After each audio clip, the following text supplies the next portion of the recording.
Now, Atlanta City Council members are bracing for a shrinking budget as they now tackle a $20 million deficit. Yeah, so they saw unexpected costs like snow cleanup coupled with lower than expected revenue, creating a pretty tricky financial situation there. 11 Alive's Grace King is walking us through those challenges.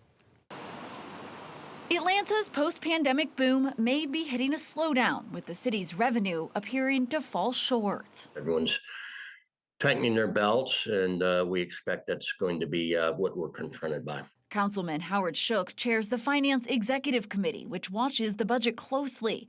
While they've reduced their deficit from $30 million to $20 million, he says there's still a long way to go. Whether we get to zero or not, or whether we have to dip into our reserves just a little bit, remains to be seen. Shook says much of that depends on whether unexpected costs like snowstorms, presidential funerals, and overtime continue. Atlanta has had a steady diet of mega events that require, an unusual police presence. Public Works had to deal with the costs of back-to-back snowstorms, which thankfully we don't normally get. Shook expects the Dickens administration to take a close look at vacant jobs and upper management positions ahead of the next fiscal year to see where cuts could help. They're going to take a hard look at, the people making 150, 170, whose presence may not be needed, to keep the lights on. He said that shouldn't affect frontline workers carrying out essential services,